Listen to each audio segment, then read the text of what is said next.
Part 1. You'll hear a conversation between two students in the dining hall of the college. First, you have some time to read questions 1 to 4.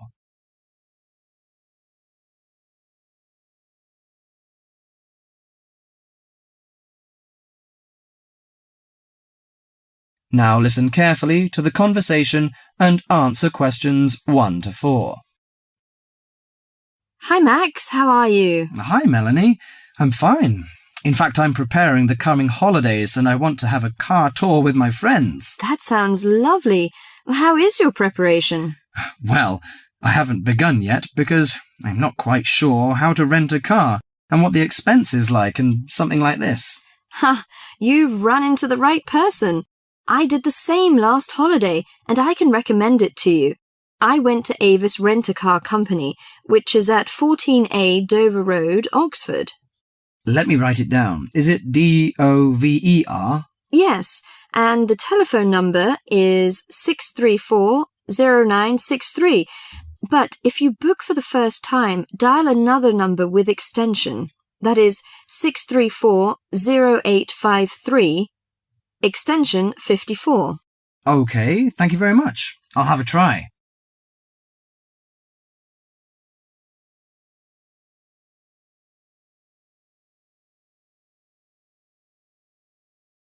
Before you hear the rest of the conversation, you have some time to read questions 5 to 10.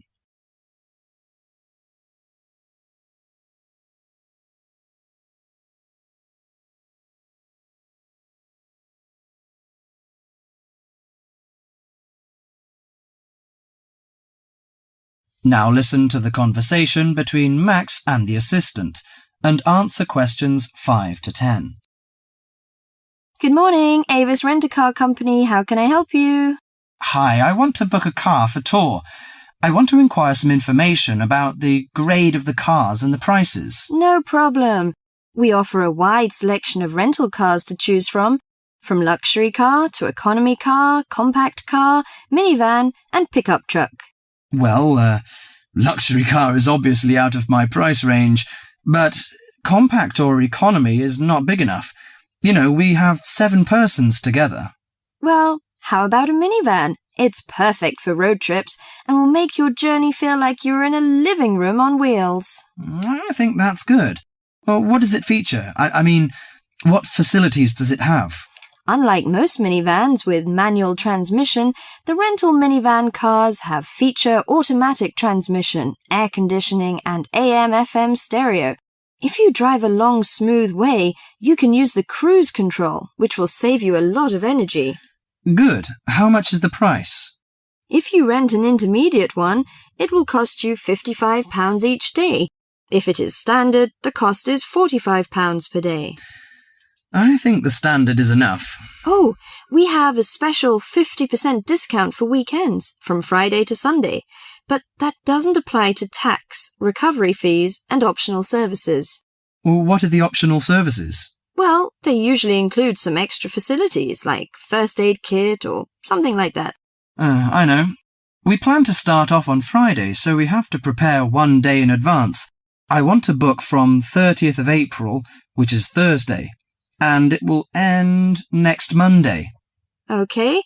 Could you leave your name and the driving license number? My name is Max, and the license number is M9021. OK. You can pick up the car on Thursday noon.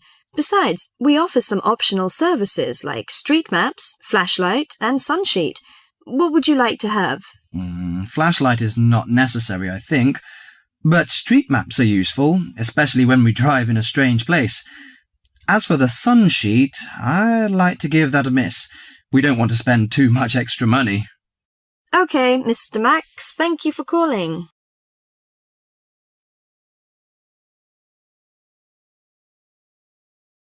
That is the end of Part 1. You now have half a minute to check your answers.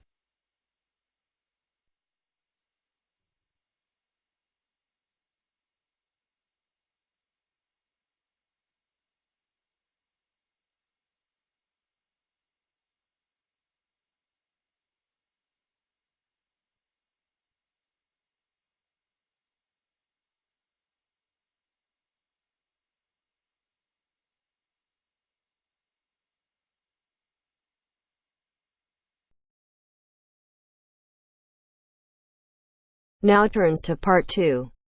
Part 2. You are going to hear a travel agent discussing a holiday booking with two customers. Look at questions 11 to 13.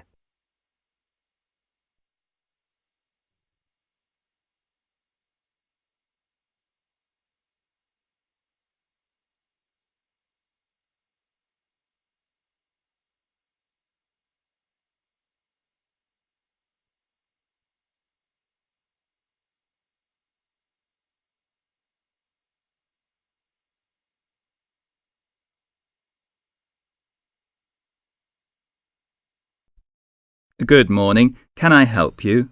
Yes, good morning. We'd like to book a holiday for July, please. Certainly. Where did you have in mind? Oh, well, we haven't thought a lot about it, really. We'd just like to go somewhere hot, and it must be in July. I see.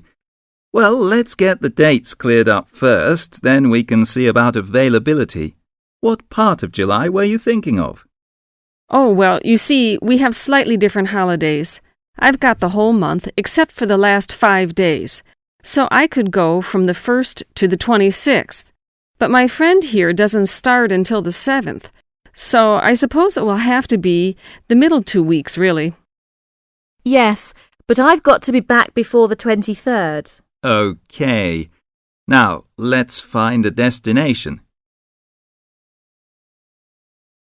Before the talk continues, look at questions 14 to 20.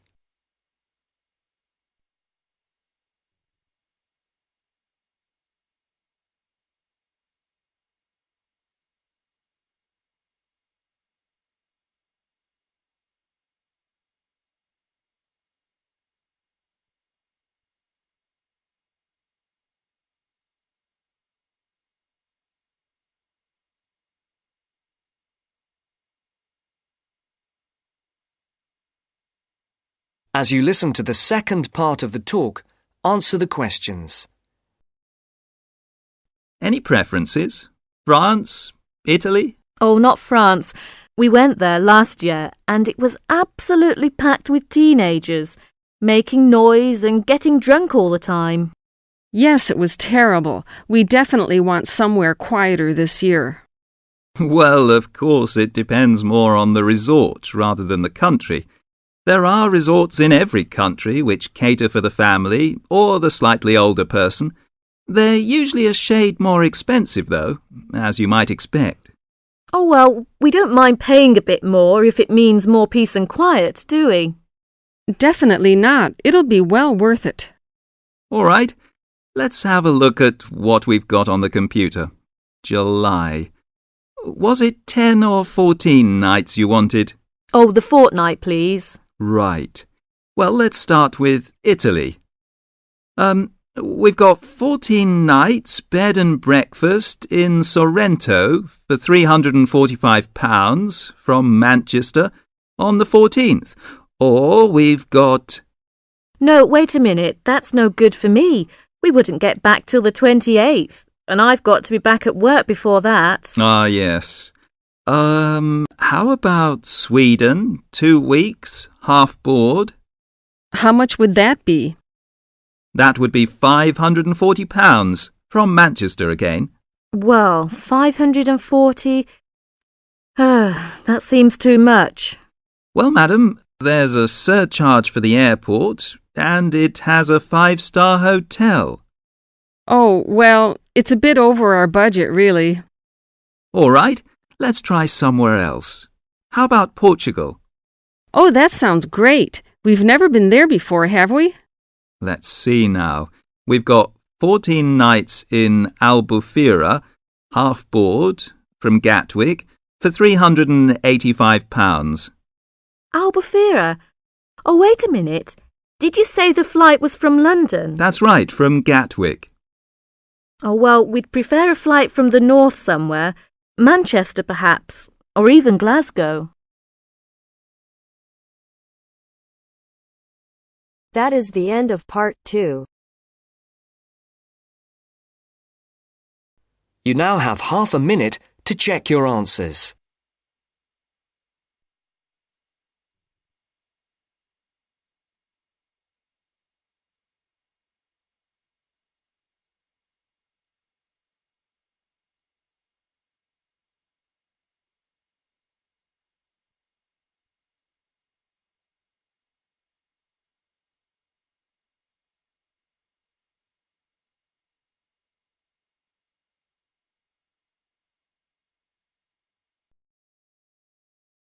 Now turns to Part 3. Part 3. You will hear a student, Alex, asking his tutor for advice about essay writing. You now have 30 seconds to read questions 21 to 27.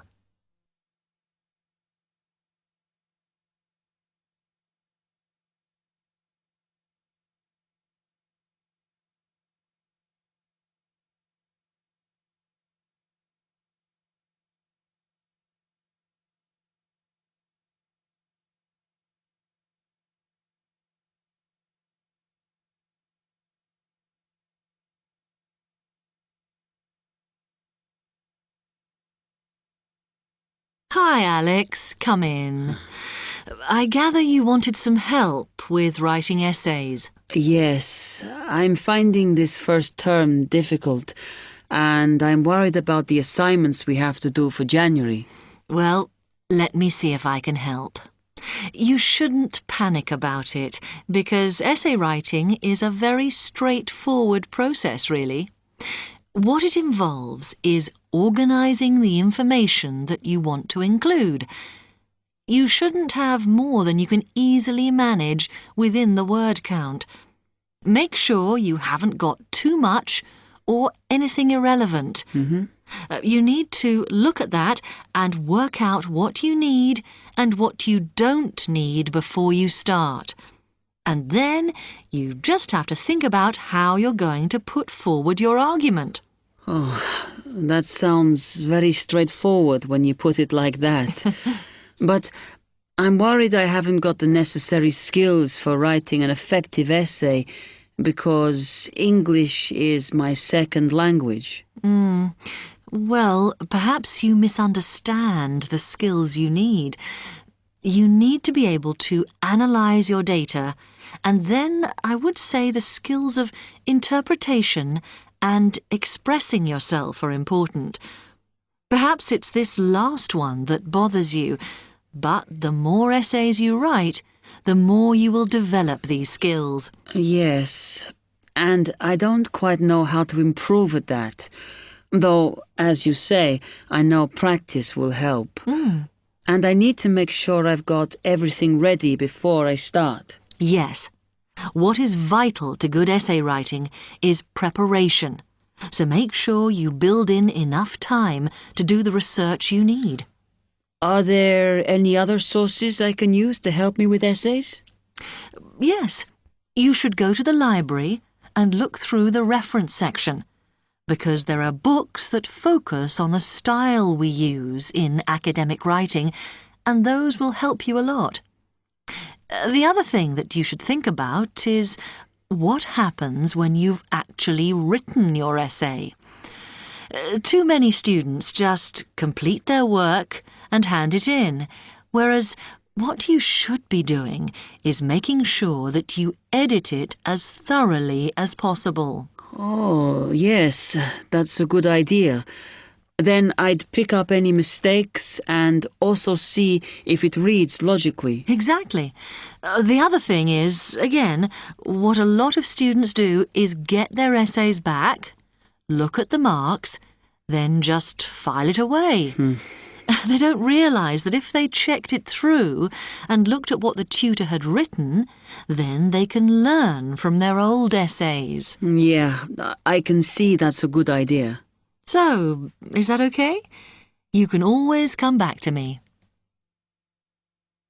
You now have 15 seconds to read questions 28 to 30.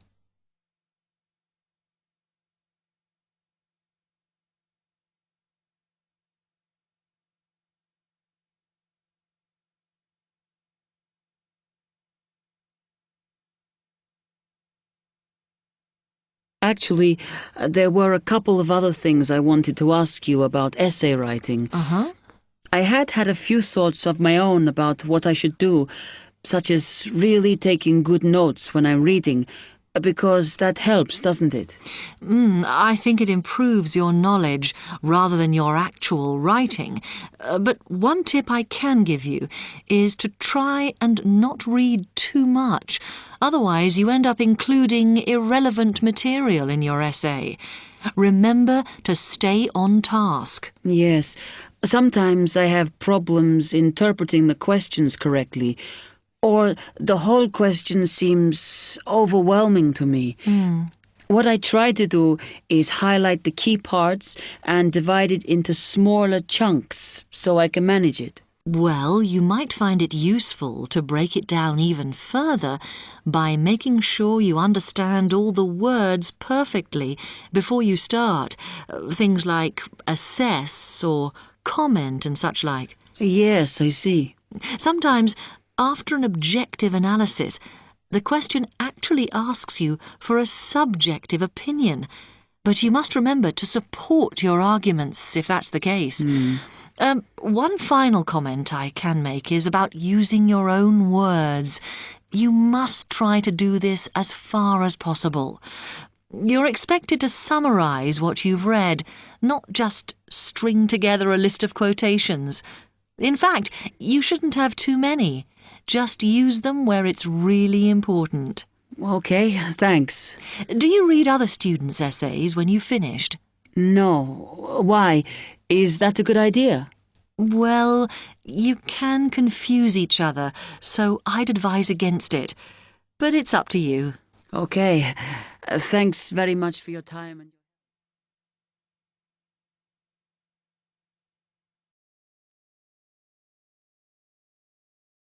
That is the end of part 3.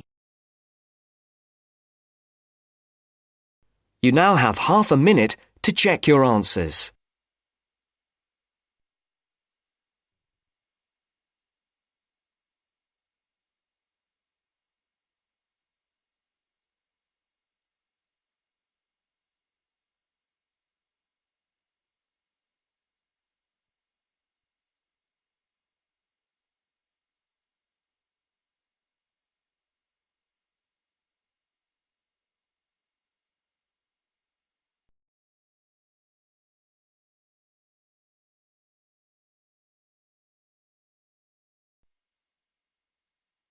Now turns to part 4. Part 4. You are going to hear a conversation about using recorded delivery and registered post. First, you have some time to look at questions 31 to 40.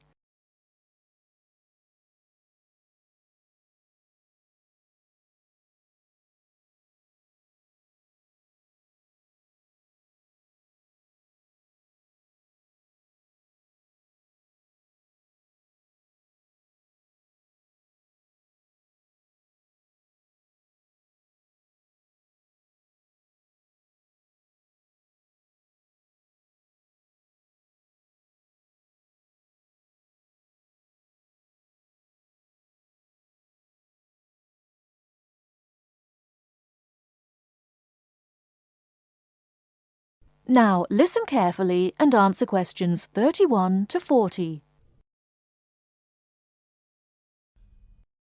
Tom, where are you going? To the post office. I'm going to send some packets to Leeds. Do you know the best way to send them? Well, if your need is for a record of posting and delivery rather than compensation for loss, recorded delivery is particularly suitable for sending documents and papers of little or no monetary value. Well, what can we send for recorded delivery? All kinds of inland postal packets except parcels, airway and railway letters and parcels. The service does not apply to mail for the Irish Republic. I see. How do I post them? You should get a certificate of posting form from the container in the post office and follow the instructions shown on the reverse. The certificate will be your record of posting. Can I send anything in the post? No, you can't. You must not send banknotes, currency notes, and some valuable things because there is no special handling in the post. Recorded delivery mail is carried with the ordinary unregistered post, and there is no special security treatment. How do we use recorded delivery? Well, when your letter or packet is delivered, it is signed for by the recipient and a record is kept by the post office. The post office does not undertake to deliver recorded delivery or any other mail to the addressee in person, but to the address shown.